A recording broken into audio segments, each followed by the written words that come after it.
Okay, welcome everybody.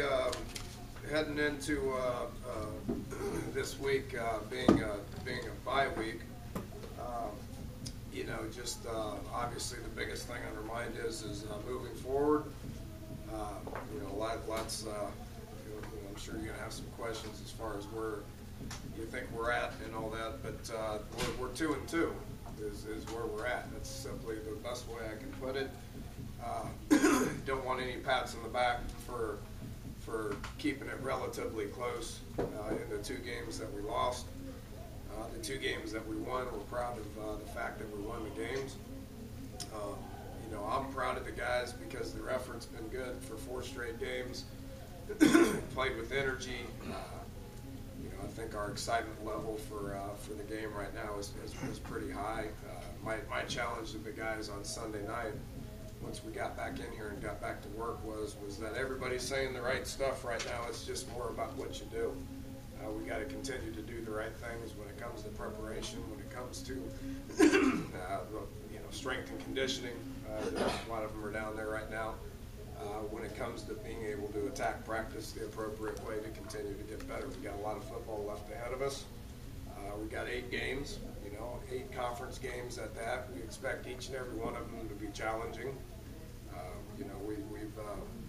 We're like I've said many times, excited about being in the Big 12. With that becomes competition.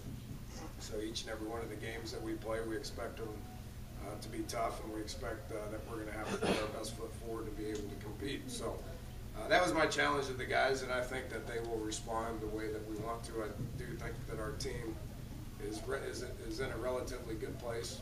They know they've competed, each and every time that they've been out there, and I think they really want to win.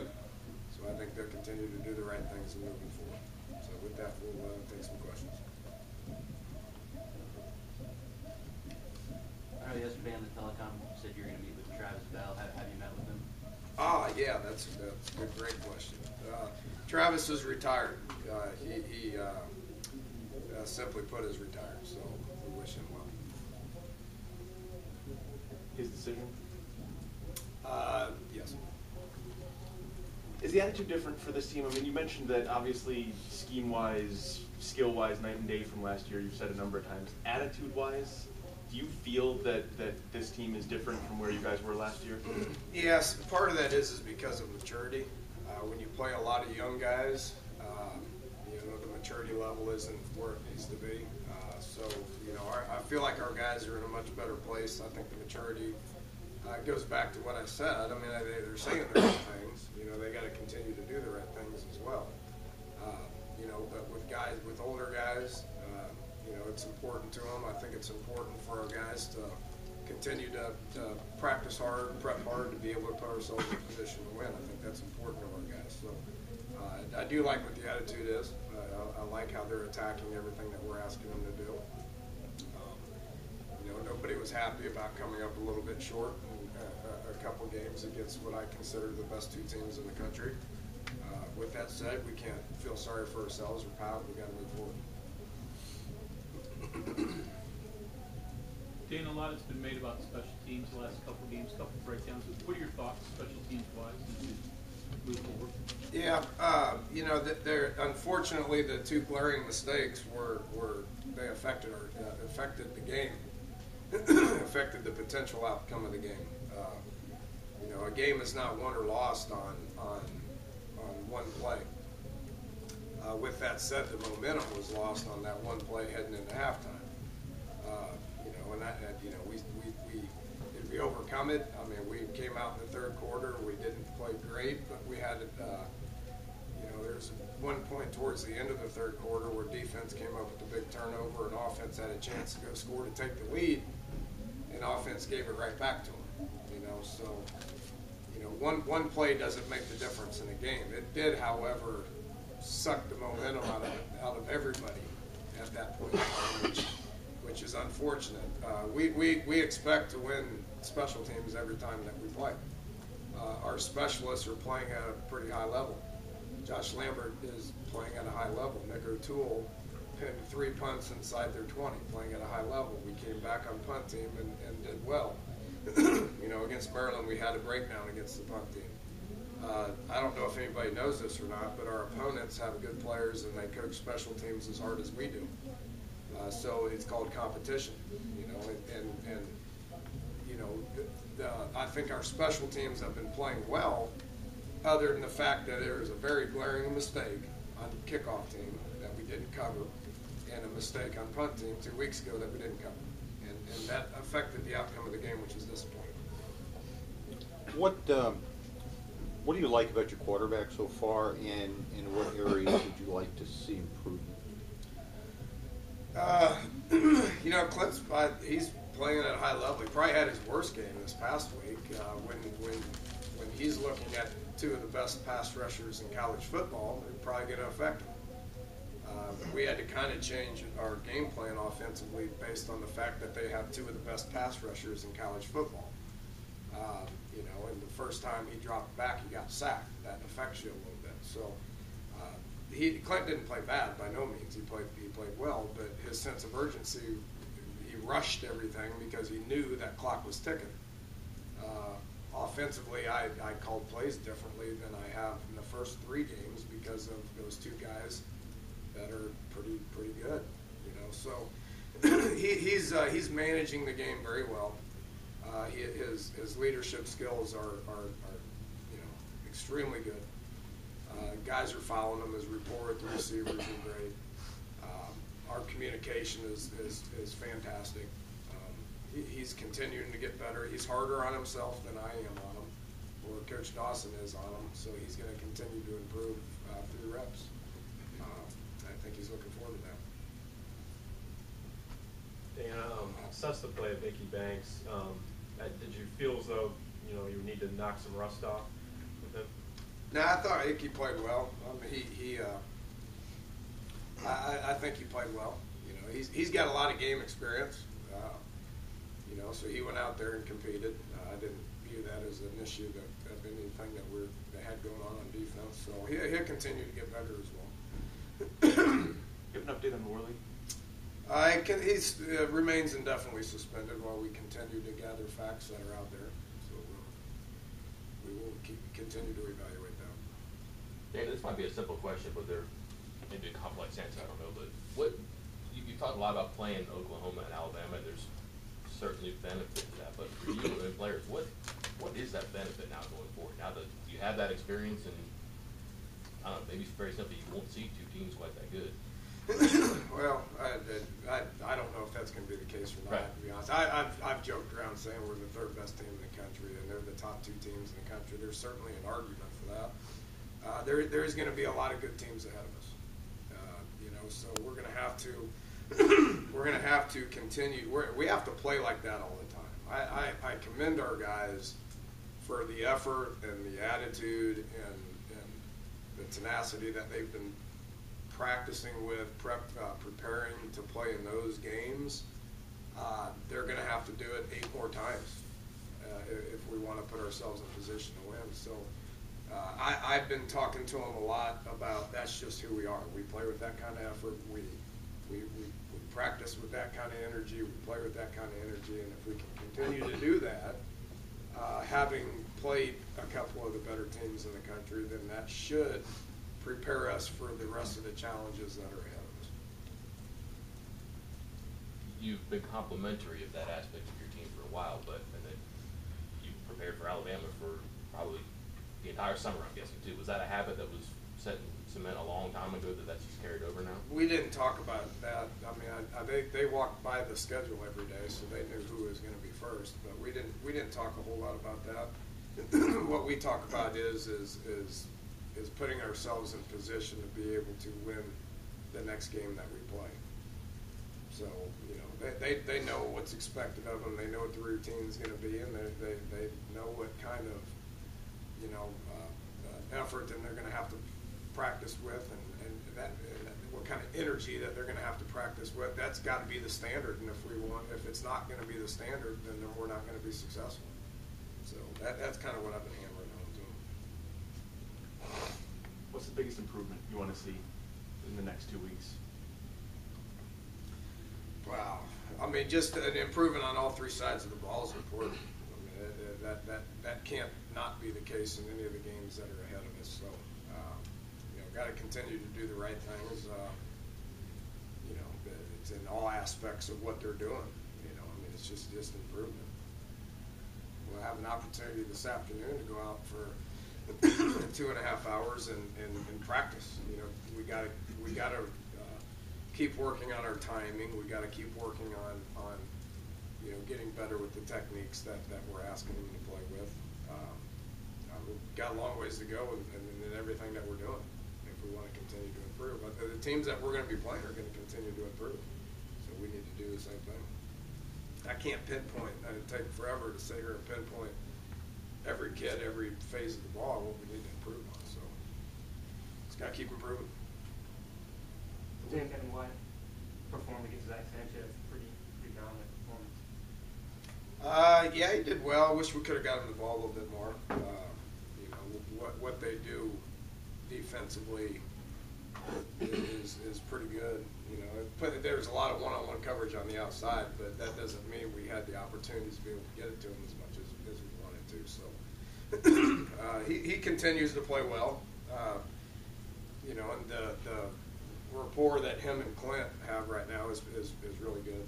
That we need to get out there today and tomorrow and Thursday to be able to keep working on that. Because if you ignore that, then the timing disappears, and now you're not on the same page. That can go away pretty quick. So he needs to continue to maintain that relationship with him and with Mario, with the Keel, with Jordan, but then he better start developing that rapport with Vernon Davis and Sheldon Gibson and KJ Myers, because those guys are going to be in the game as well.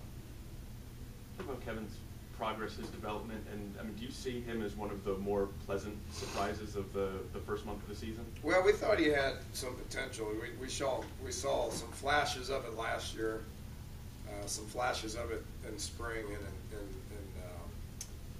in camp. What I've been happy with is the consistency that he's played with. He's shown flashes of being a great player in the past, but not consistently. Right now, we're seeing flashes of it with Mario. We're seeing flashes of it with Russell Shell. The only one that's doing it consistently at the skill spots is Clint Kevin. The rest of those guys, they're showing flashes. Jordan's shown flashes of doing some things. Wendell's shown flashes of some things, but the consistency is there with Clint and with Kevin. What exactly do you need to do to get Mario and Russell both on a consistent basis performing at that high level in the next week? Get out there and practice, and keep working hard. It doesn't happen overnight. It's been a long process with Kevin. He's been here a year and a half. It's been a lot of meeting time and practice time to be able to get him where he's at. And then he's capable of it as well. There's some guys that aren't capable of it. We will continue to work with some of these other guys to see when. I don't know when the light's going to go on for some of these guys. Sometimes it never does. There's plenty of guys on our team that came in here highly recruited. Everybody had high hopes for that the light never came on. So you got to show up every day in the right frame of mind. You got to practice hard and expect good things to happen.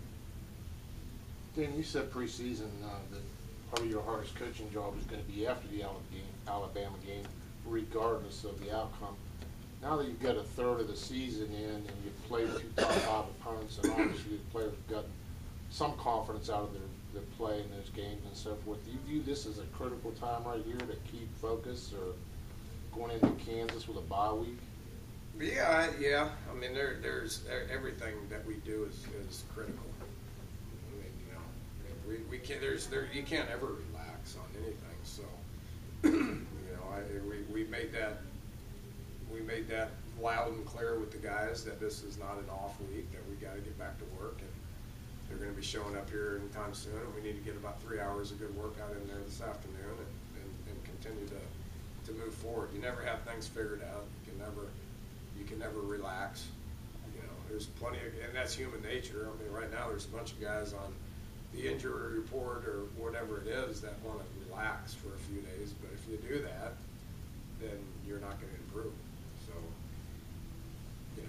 every game's critical. Every game's a big game. this is a big week, and we need to get ourselves in a great place here starting Sunday. Heading into next week, which is a big game. Considering the losses in the defensive backfield, anything in particular you're looking to see from particular guys in the next 2 weeks? Feel a little more comfortable with the cornerbacks, especially going to Kansas. Yeah, I mean this is this is a big week for everybody. We're going to work with our developmental guys that are scout team guys and non-players right now. We'll work with them. We'll work with guys that are second team like Jalen Myers and Jeremy Tyler. Jeremy Tyler, I don't remember what happened with Drayvon, but he had JT had to go in second series, and he had to perform at a high level, which he didn't, so he needs to continue to improve. Jalen Myers was counted on to go in there and make some plays. He did okay, but he's only been on campus for a month. So he needs to continue to improve. So there's a lot of guys that are like second team guys that need this week to improve. And then there's the starters who they need to improve as well. We're 2-2. How do you evaluate the run game so far? Not great, not bad. It's not great. It's not bad. We've called more run plays than anybody in the conference right now. We're averaging 3-4 yards a carry, 2.9, 3.9, somewhere in there, depending on how you calculate it. We've played two really good run defenses. On top of them being very good run defenses, their schemes put more people in the box than we can block. They can do that because they have great cover people. There's going to be teams that we play that are not going to be able to do that because of because of talent, because of cover skills or whatever it is. When we are able to get guys out into the open, we need guys to get out in the open and go. So I'm okay with where we're at with it. It's based on scheme that the opponents are going to throw at us. We may need to make bigger plays in the run game. We don't have very many explosive plays in the run game right now, partially because of who we play. Any extra motivation from last year's Kansas game? I mean, can that help carry this team through a bye week and keep that focus? Oh, boy, I'd hope so. Miserable performance. It was a miserable performance. I've been watching it for 2 straight days, and it makes me want to puke. So, I would hope so. I would hope so. We did not play very well going there, and I expect us to hammer that point home to our guys by watching the film for the next week and a half and be ready to go. Dan, I know recruiting's always big all year, but during these bye weeks, how crucial is it to get in touch with these guys and talk to them? Well, it's right now I think recruiting is going well. We had a huge recruiting weekend last weekend. We had a lot of guys on campus. The atmosphere was great, so it did as well. The fall evaluation, you got to get out and be seen. You can't go talk to them. You can't make contact with them. You can't sit in the stands and talk with the parents. You can go be seen. You can go watch. You can go show your support by being there to watch them play. You can go to the high schools and walk up and down the hallways and be seen. We will do that. We will do that a little bit Thursday, some Friday, a lot Friday, a little bit Saturday. It's important, but then again, there's a more important period, which is contact period. That doesn't exist until December. Will you guys go in all different directions? Yeah, I think you guys can probably figure out by now we recruit a lot of states, so we'll be everywhere. David, you touched on this the other day when I asked about the offense. Your offense is performing much better than it was last year, but at least for the first 2 or 3 games you had red zone issues. This last game you had probably more issues with not being able to take advantage of momentum shifts and put a chokehold on and things like that. What is? I mean, how? You want us to dominate? How do you resolve? How do we dominate? Yes. Yeah, it's a good question. if we want to be a top 5 team, then we must dominate on not just offense, but on all 3 sides of the ball. You know, we're playing winning football on all 3 sides of the ball inconsistently. And again, if we want to be a top 5 team, then we need to be able to dominate on all 3 sides of the ball consistently. We've made a bunch of improvements offensively. Your question was more about offense. We've made a lot of improvements on offense. You know, were we able to, in order for us to be able to win that game against the top 5 opponent, then we needed to be able to score a couple more touchdowns, which we didn't. You know, why? I don't know. It's a whole bunch of things. Not making guys miss, not finishing blocks, not calling the right plays. I mean, there's a number of things. Not to harp on your special teams point, but on that kickoff return touchdown, you generally did a good job against them, except that one. But there were a bunch. I mean, Molinary's been good on touchbacks, and I don't think you guys have been beaten. Is there something to guys just getting conditioned to touchbacks and maybe on that play not going down as well as they needed to and just getting stuck? It's impossible to pinpoint that, but I've seen that happen. I've seen guys kick it in the end zone, kick it in the end zone, kick it in the end zone. And Joe does a good job of making the guys run to the end zone. You know, just to harp on the point of coaching them. Don't relax. You don't know if it's going to go into the end zone. You have to cover the appropriate way. You have to get off blocks. You have to have your safety guys in the appropriate place. We've coached it hard. We've executed it well. That one specific play, he brought it out of the end zone. We had guys stuck on blocks. We had guys out of their lanes, and we had the safety guys out of position. Did we tell them to do that prior to the play? No. Why did they do it? I don't know.